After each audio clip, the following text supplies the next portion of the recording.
From the Northway Bank Online Newsroom, I'm Gare McKenzie. This local and regional news update is brought to you by Northway Bank. Want a Northway Bank teller to keep in your pocket? There's an app for that.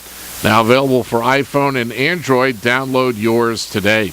Northway Bank with 17 locations throughout New Hampshire. The people you know, the bank you trust. Member FDIC, equal housing lender. The Carroll County attorney is praising her lead prosecutor in the case after the sentencing of a 34-year-old Albany man who was convicted on 7 different charges in connection with the beating of a 2-year-old boy in late 2011 that left the child with life-threatening injuries. Robin Gordon says Assistant County Attorney Susan Boone and law enforcement and medical personnel did an excellent job in the case that led to Justin Roy of Odina Drive being sentenced to 22.5 to 45 years at the New Hampshire State Prison. Roy was sentenced in Ospey yesterday by a Superior Court judge.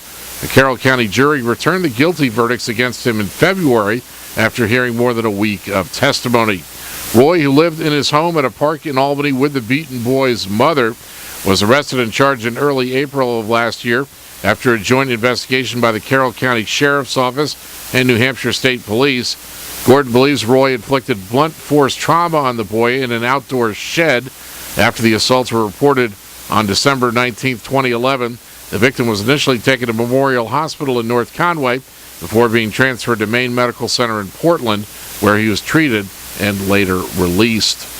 Nearly 70 pre-kindergarten through 6th graders at Freedom Elementary School are looking forward to tomorrow afternoon. That's when their principal, Miss Karen Schroeder, will kiss a 10-month-old potbelly pig named Captain. Miss Schroeder agreed to give the pig a kiss if her students read a total of 650 hours. The kids not only met that goal, they exceeded it. Their accomplishment was part of the National Read Across America Reading Challenge that started early last month. The Freedom students read their books in 20-minute increments. 6-year-old first grader Patrick Cuneo finished 3 books. Miss Schroeder, I want to see her kiss a pig.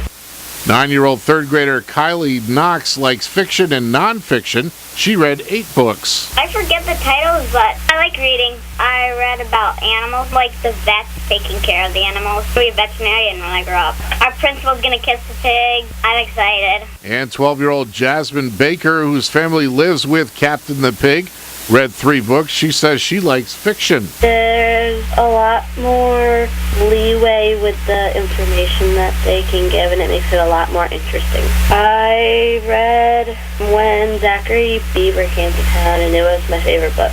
He was supposedly the fattest boy in the world and was part of a traveling circus show. There was a lot of comedy in it. The public pig kissing event starts at 2:30 tomorrow afternoon at Freedom Elementary School's gymnasium at 40 Loon Lake Road. In Maine news, the Maine Senate has voted to increase the minimum wage, but faces more votes before it's sent to the governor's desk. The Senate gave preliminary approval yesterday on a 19-16 vote along party lines. The House approved the measure last week to increase the minimum wage to $9 by 2016. Maine, where the current minimum wage is $7.50 per hour, is one of more than a dozen states that have minimum wages higher than the federal minimum of $7.25. But Maine's minimum hasn't increased in 4 years. Democratic Senator John Patrick of Rumford says the bill helps to ensure, quote, an honest day's work is rewarded with an honest day's paycheck. In sports, Nathan Horton lifted the Boston Bruins to a 3-2 win over the Ottawa Senators last night. And the Boston Red Sox take the field at Yankee Stadium again tonight for the second game in their series against the New York Yankees. The Red Sox won the first game on Monday night, 8-2. In the weather today, partly sunny, a chance of snow showers mainly this morning. Highs in the mid-30s. West winds 15 to 20 miles per hour with gusts up to 30. Partly cloudy in the evening tonight, then clearing, lows around 18. Gusty winds to 20 miles per hour, diminishing to around 10 after midnight. And mostly sunny on Thursday, highs around 50. From the Northway Bank Online Newsroom, I'm Gare McKenzie.